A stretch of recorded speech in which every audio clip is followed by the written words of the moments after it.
All right, good morning, good morning. Let's get started.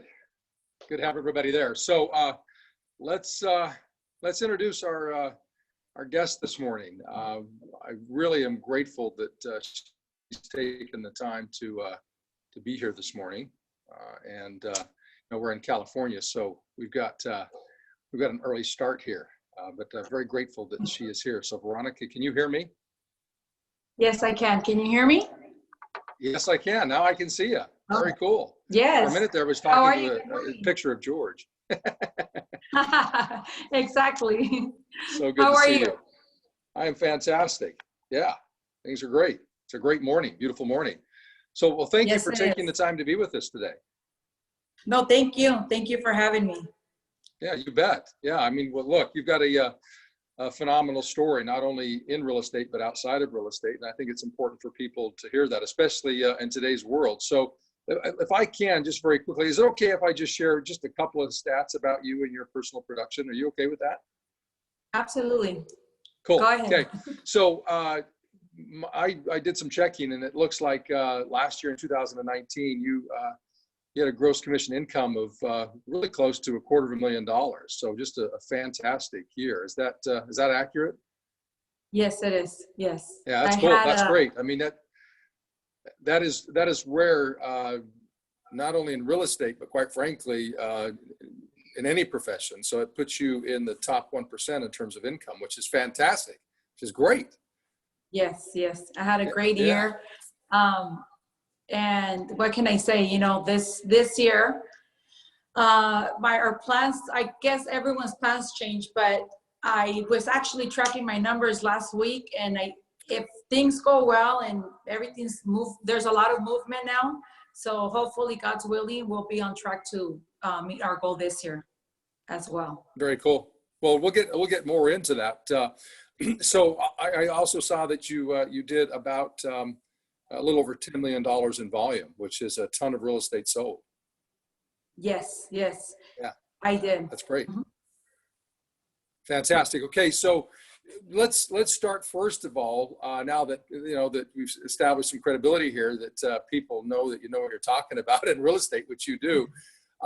Who is Veronica Salazar? I mean, just where do you live, and are you married? Kids? No kids? Hate kids? Yes, so, love kids? Yes, I am married. Actually, I'll have my 20-year anniversary June 17th of this year. So Very been cool. married Coming up. That's great. Yes, yes. So been married for almost 20 years. I was born and raised in Oxnard, California, and that's where I'm out of the Oxnard office actually. And born and raised in California. I'm the baby of 11. So my mom had eight girls and 3 boys. So I'm the baby of 11, and myself. You know that I'm sorry, but I was just going to say that in California, that can be a very, very unique thing to be, one of 11. In Utah, that makes you pretty average, pretty typical. Exactly. So when I share my story about I'm the baby of 11, they're like, wow. And then you meet my mom. She's a tiny petite lady, and it's like, how did she have 11 children? She did. She did. That's crazy. So I was just born and raised in Oxnard, California, and I have 2 daughters. Both of them will be turning this summer. One of them is going to turn 16, and the other one's going to turn 10. So I'm a mom of 2. So right now, with the whole homeschooling and stuff, that's a whole different experience that I have not been there. I am sure it is. In fact, we'll get into that. Hold off on that because I want to talk more about that. It's important that especially the ladies in the Zoomcast today hear your story about that and what you're doing. Yes. So I started real estate 13 years ago, almost 14 years ago. I started real estate, and when I started real estate, it was back in 2008 when the market crashed.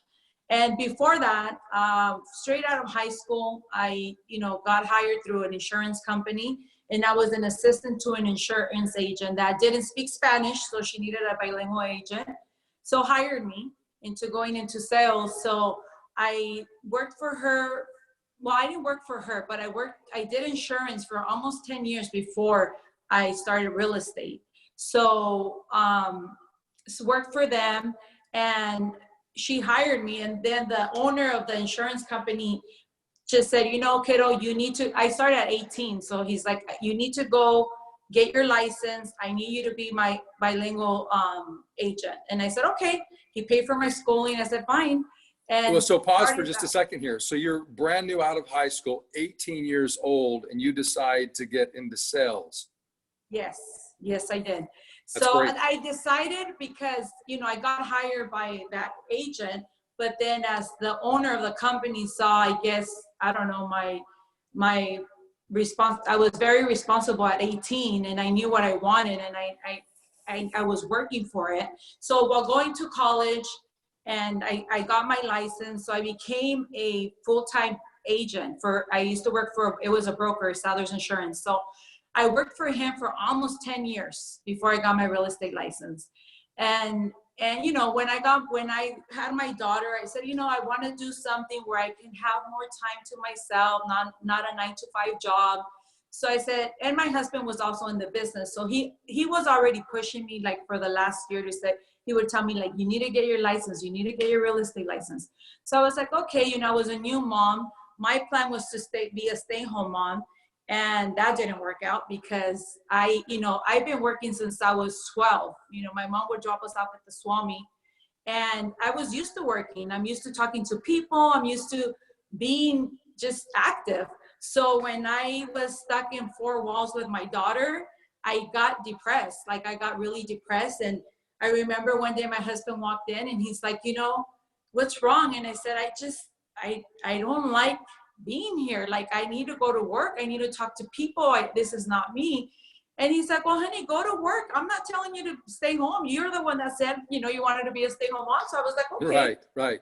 So then that's when I got my real estate license. And, you know, I thought I was going to have more time to, you know, be at home and stuff. But little did I know that you have to prospect, and it just doesn't come and rain at you, the money, right? Or the clients.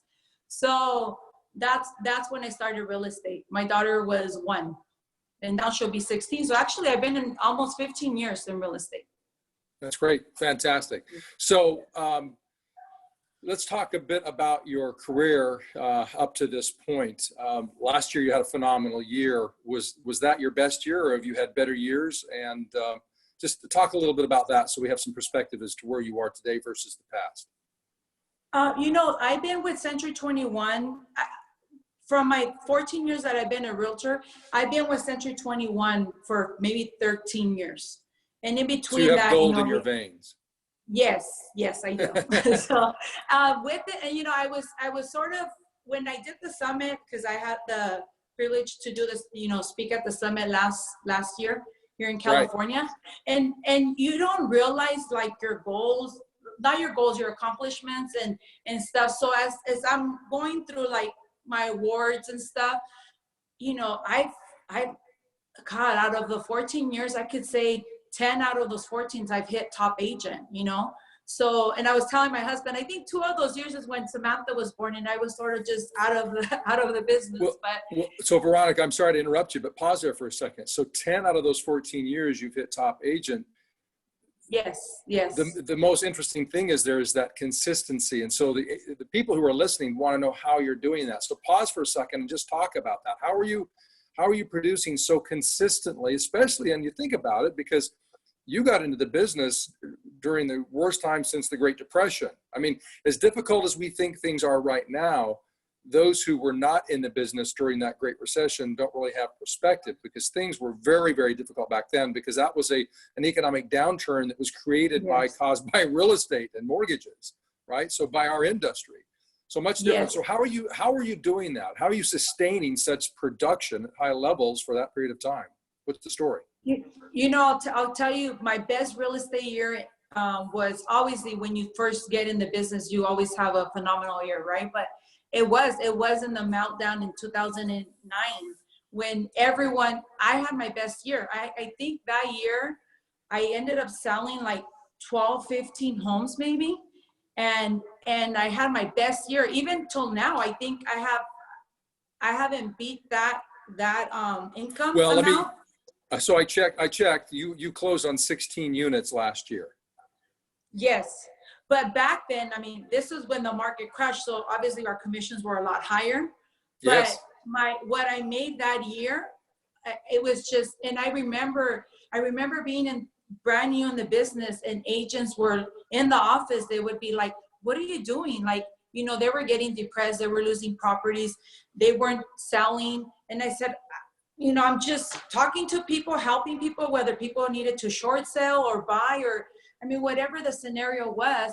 And ever since then, I've been blessed. You know, I do have a big family, and I would like to say I'm pretty cool because you know, a lot of people refer me. Like 95%, 98% of my business is referrals. Referrals from family members, from past clients. And I really don't do much of marketing for myself. And it's just me having a good, I don't know, a good relationship with my clients where they feel comfortable and they just refer me. 95% till this day is still referrals. Great. So you're relying on referrals, but obviously there's more to it going on than that, because you have to show up and you, as you said, prospect and so forth. How do you do that consistently? Because we know it's a struggle. Look, you deal with some challenges that a lot of people don't, especially the men in most cases, to have to worry about and take care of the kids, although some dads do that, but on a day-to-day basis. But here you are doing that. So how are you managing all of that? How do you manage the kids, especially right now at home, and then maintaining that level of consistency? And really the question is the discipline. It's so interesting. You said at the age of 12, you started working. And then at the age of 18, you got a sales job and did that for 10 years. And here you are, top producer in real estate for 15 years. Where is that discipline coming from? What is that all about? Honestly, John, is not, I can't tell you. I mean, I just started coaching right before for the Elevate that we had in, when was it, February here in California. Right. I joined coaching, and I'm still really excited. And I know I've done well in my business, but I also know that I don't do what it takes to go to that next level. And that's what I'm doing now. Like now it's like, I'm excited. There's a lot of things, and I'm taking responsibility for the things that I don't do. Well, Veronica, hold on for 1 second. Just pause. Hold that thought. You said something that is interesting. You said that I'm not doing what it takes to get to the next level, but yet that's true of anybody. Anybody can say that. Anybody can say that this is where I am and I need to do something different to get to the next level. So that doesn't make you unusual. I mean, I think that's pretty common. The question is, how have you gotten to this level that you're already at? Because for you, it's like, okay, this is normal. This is just the way that it is. This is not acceptable. I need to do more. But there are a lot of people on this Zoomcast looking at you and saying, I would love to sell $10 million of real estate, make $250,000. Yes. So well, no, I think it's just, you know, following up, obviously, and I do stay connected with my past clients and family members. And one of the things that I'm doing now, because, you know, I'm also a mom, right now this is all different, but when it's regular school year, you know, I'm still, my daughter plays volleyball, so I'm still a volleyball mom. I'm still a basketball mom. So just managing that. And when I do get the referrals, I follow up. Like my husband tells me, like, you are so good at closing. You know, the minute that someone tells you, okay, they're pre-approved, go and show them if they're buyers. It takes me a week, 2 weeks of putting them in escrow, you know? So I don't know. I just, once I do have a lead, I baby it and I make sure I take care of it and I meet their wants and their needs. And I feel like they see that. Okay. So let's talk about that. Let's get a little granular on this. So on a day-to-day basis, you've got the kids, of course, at home. You've got your husband, I'm assuming is at home, right? And then, of course, your work has invaded home. Yes, yes. Right? So, and, you know, in California, the offices are closed. So it's been a little challenging working from home right now. You know, I have my kids here. So I just started coaching, and Lynn's, my coach, she's really helping me staying on my schedule. And that's something that I never did before, John. Like if I had like, you know, follow up to do in between all my madness with driving kids to school, driving kids to volleyball practice, whatever I would do that in between. And now now that, you know, we're all home, but I am making it a point to stay in, like Mondays, I'm on my second week of doing that, where Okay. I write down my schedule and I really try to track it down. Like, you know, say, okay, I'm helping my daughter with her Zoom classes for school from 9 in the morning to noon. And then from 1 to 2, I'm in a prospect. And, you know, it changes because if I have showings, then I sort of try to prioritize that. But overall, now I'm learning how to follow a schedule and do all that. And just now, after 13, 14 years, because before it's hard. On a day of I could have it all planned out, and it all changes because, you know, I have kids. Now I have a puppy. We got a puppy. So all that. As if you didn't have enough to do, you're going to add something else. That's great. Yes, exactly. You're capable, right? So pause for a second here. Let's go back because I want to stay on this because I really want to. I want us to discover what's going on here so that, you know, we can hand this information, these golden nuggets to everybody who's on the Zoomcast. So you've really dialed in a schedule. You're tracking what you're doing. Let's talk pre-schedule, pre-tracking. You still have great production, right? So yes. What were your non-negotiables? What were the things that you just absolutely did, regardless that, you know, we can all be critical of everything that we do, but if you were to give yourself an honest assessment, what are those things that you're just really good at? One thing you mentioned is that you are great at follow-up. So talk a little bit about that. Do you have a system? What does that look like? And then what are those other non-negotiables that have really been the core of your business over the last 15 years that have allowed you to be a top producer for over 10 years? Well, I follow up, and I follow up with when I have the lead. You know, I'm really, I really try to stay connected with my past clients. Really try to stay connected, whether it's through Facebook, now it's social media, Instagram, you know, put a little comment in their post, just be happy for them. I think that's what's worked for me maybe in the last 2 years, because it's hard for me to pick up a phone and not hard for me, but I find it where I'm distracted doing other things. So I feel like just keeping close connection with my past clients, with my friends, my family, that's where I get all of my business from, really. Okay, so you do that through social media. Do you use other avenues? Are you calling them, emailing, No, I call them, text. Yes, I call them and text them, and, you know, I do all of that, but I don't do it as, now I'm really doing it. Now they're like, this year, God's willing, they are going to hear from Veronica Salazar, the realtor, like, you know, marketing. So I took another step because I do want to be more organized with my time. You know, I do want to feel like at the end of the day, after I've done my prospecting, after I've done everything that needs to be done with my home, you know, my kids, my husband, everything, I do want to just sit down and relax and not have in my head like, oh man, I didn't do this. Or so I'm really working on my time management, on following up my schedule. So your discovery is, look, I've got to manage my time better, be more disciplined with what I do with that time so that I have more time with the family, and also to take my business to the next level is basically what you're saying. Yes. So how is that working? How are things so far? You've only been doing it in a couple of weeks, but what are you seeing? I've been doing it. I started my first week with Lindsay. I started, and then that's when everything shut down. So I was like, okay. Perfect timing, right?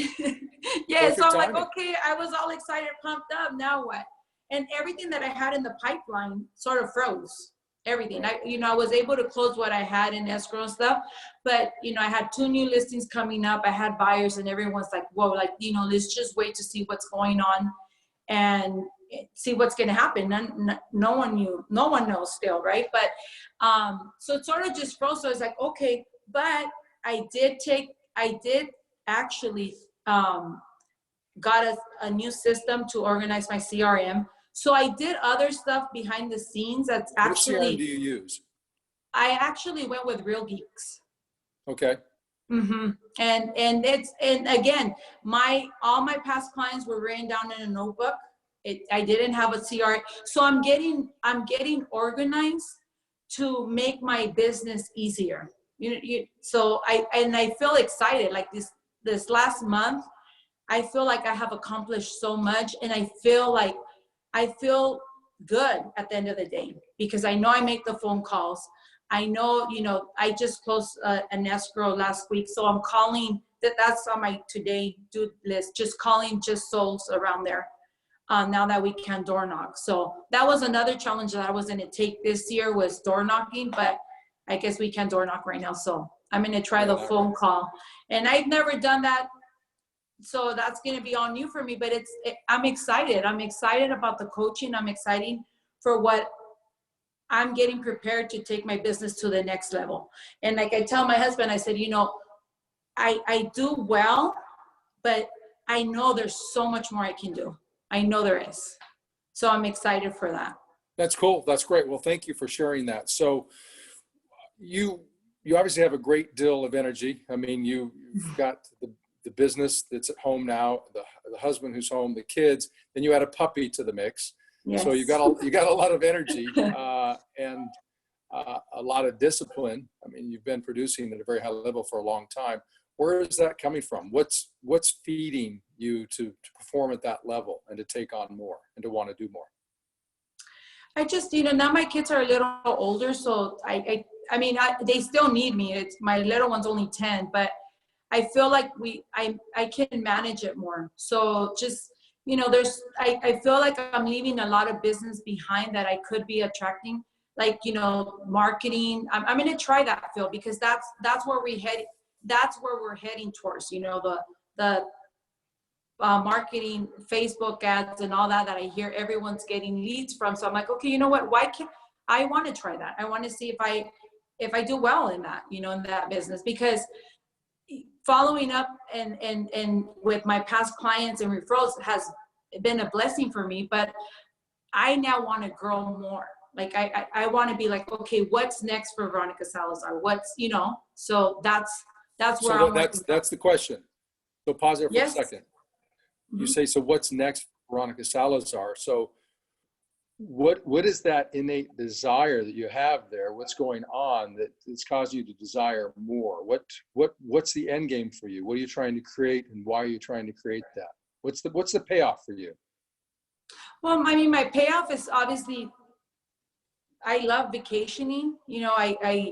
I still want to feel, I don't know, rewarded at the end of the day.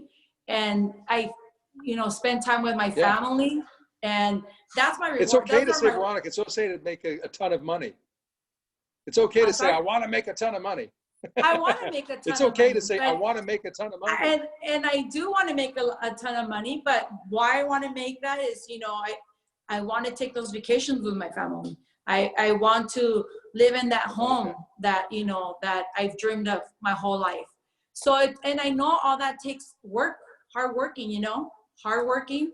And that's where I'm at right now. So why I want to grow and see what's next, because I know there's a lot more potential for me. I know there's a lot more business that I can go and get. And a lot of, and it's not just business, it's just helping other people too. One of my goals this year also is getting more involved with the community, helping out more. So now I feel like I have a little bit more time to do that because, my daughter's 16, 10. Yes, they still need mom, but at the end of the day, I'll take them with me to do all those charity events that I want to be involved in. So I also want to. So a question for you right there. Mm-hmm. Oh, just pause for a second. Just think for a second. So with the schedule that you've put in place, are you finding that you're able to do more as a result of that?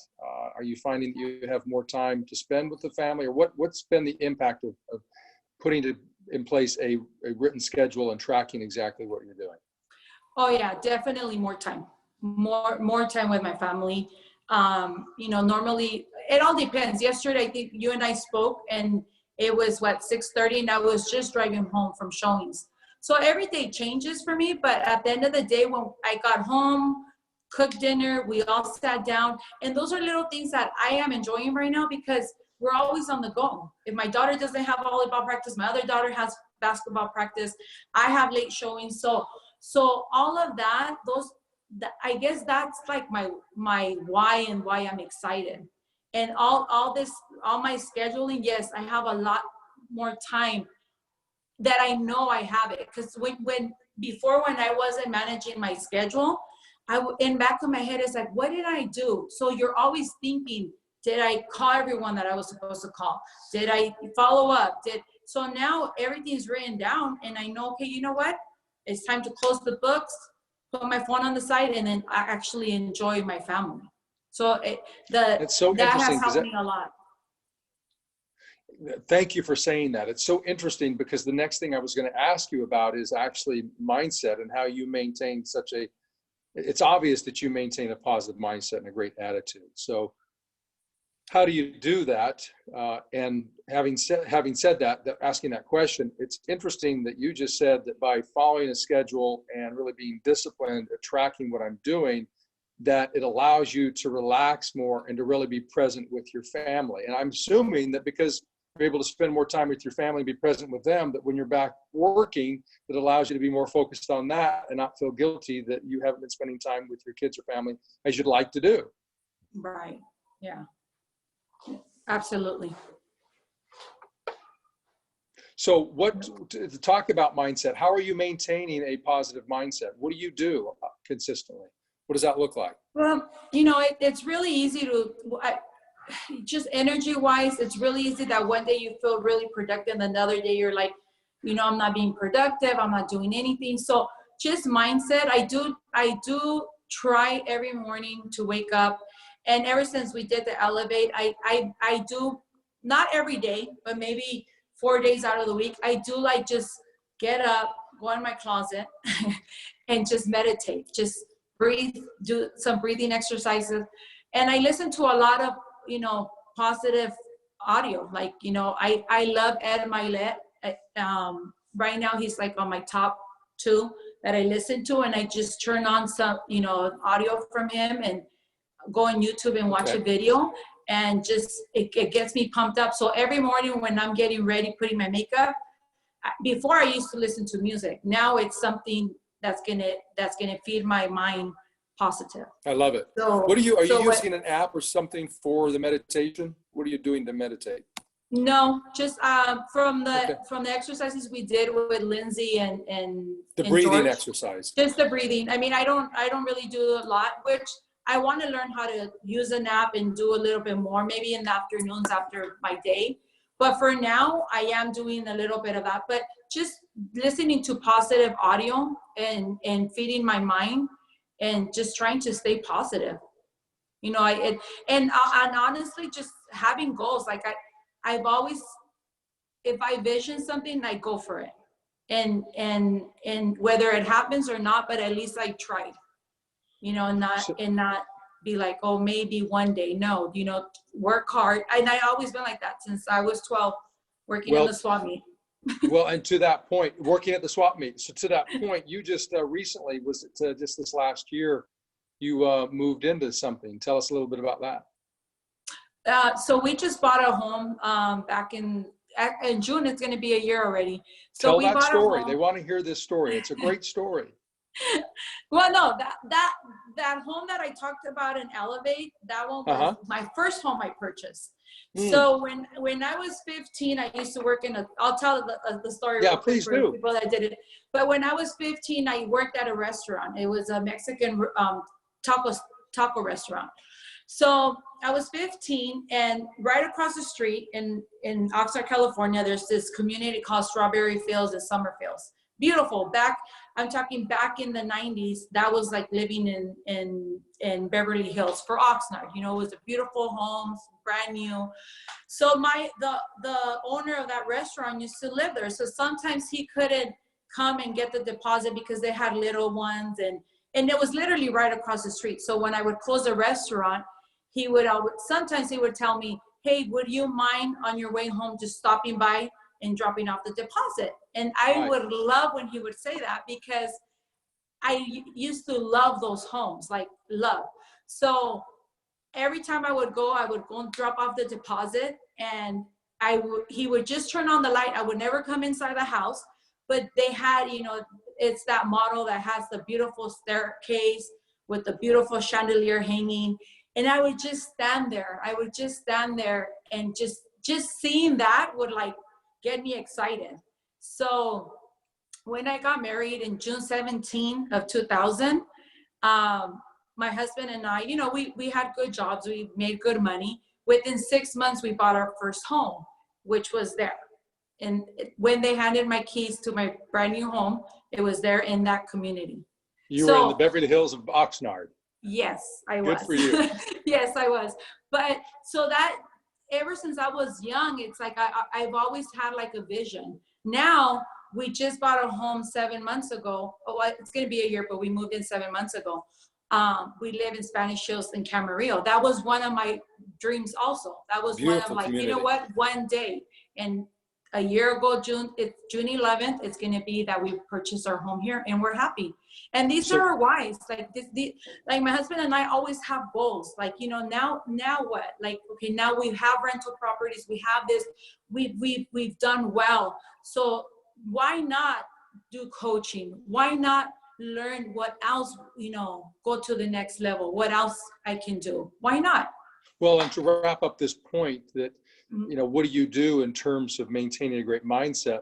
What I hear you saying that's been a key core component for you is having this vision of what you want in the future and having the discipline on a daily basis to do what it takes to actually get that. And you have a proven track record of over 10 years of being a top producer in real estate, but also the two examples of these two homes, you know, being dreams of yours and actually doing that. And the first one, you know, after only 6 months of being married, which is fantastic. So again, some of the takeaways, really important to maintain connection with your SOI.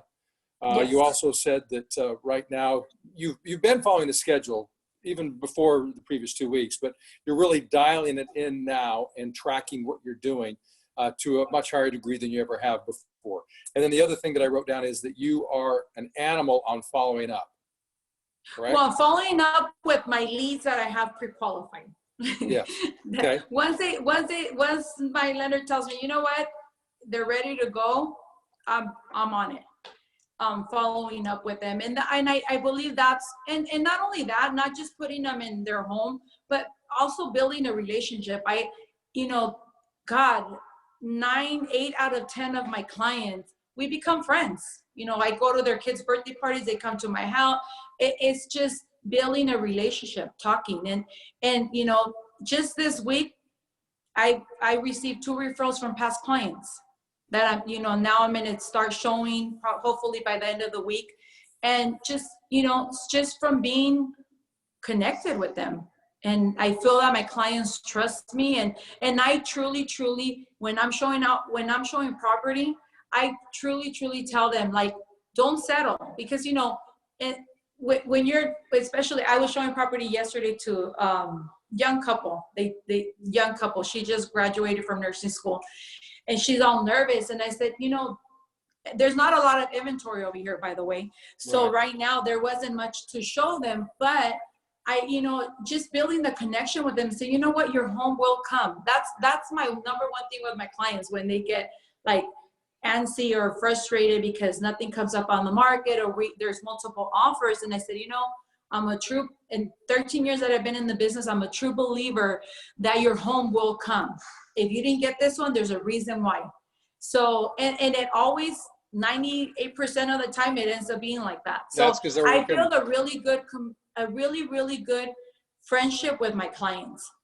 That's my number one priority. When I meet a client, just, they have to trust us. You know, this is probably I believe you even said that on one of the summits, like, this real estate is probably the most expensive investment they'll do in their life. So why not build that connection with them?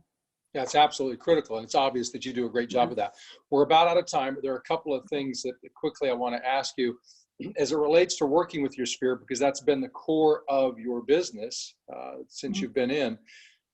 You call them. Do you call them? How often? How often people expect a call from you? I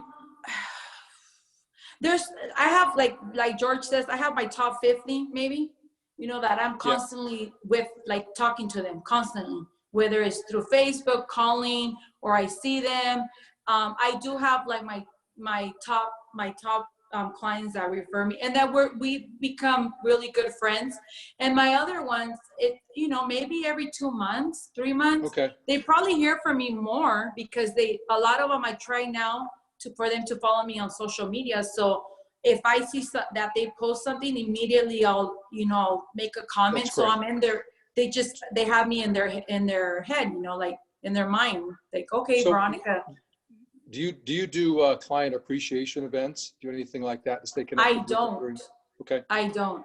No. Well, that's something that you might want to look at. It's a great way to get in contact with a large number of people simultaneously. So it's very efficient, but it's also gives you time to connect to them at a different level, not especially those beyond your 50. So, which is great. So here's the final question that I have for you, because we can't ignore what's going on in today's world with COVID and the mandates and, you know, offices being open, not open, and everything that's been going on. What's the number one bit of advice? There are many things we could say, many things you could say, but what's the number one thing that you could say to people who are struggling through this and just trying to make this work as best as they can? What would be your parting word for them? I mean, for me, with this whole time, you know, at the beginning, like I said, everything that I had in the pipeline, everything sort of froze. So now for me, what I'm doing when I had a little bit more time, or now, I'm just using my tools. You know, I'm sharpening. I got the CRM, I got the system. I'm learning how to like do for sale by owners. So I'm learning other fields that I'm not an expert at, that I want to learn. So I'm sort of like Vicente said in when you guys interviewed him, sharpen your skills. So that's what I'm trying to do right now. So critical. Mm-hmm. So doing as much business as you can, but recognizing that there's a challenge, that many people are putting things on hold, freezing. So whatever extra time that you have, really working on improving your approach to the business, so that as the market starts to pick up, you're capturing more of the business. Right. That's great. That's cool. Well, look, Veronica, thank you so much for your time this morning. You are such you're a ray of sunshine. Your positivity is very infectious. It's fun to see somebody who's got all that you've got going on, from being a mom and taking on even a puppy, you know, and works invaded your home, and you've maintained this amazing attitude and are looking forward to the future. So it's been an inspiration, and I'm really grateful, and I mean this sincerely, that you took the time this morning to get up early and to spend 45 minutes with us and share your story. So thank you so much. Is there anything else you want to share with us? No, just, you know, we all have to stay positive, and I'm sure things are going to get a lot better, and that's it. They are. Yeah. Because we're going to get better, right? That's what yes. That's great.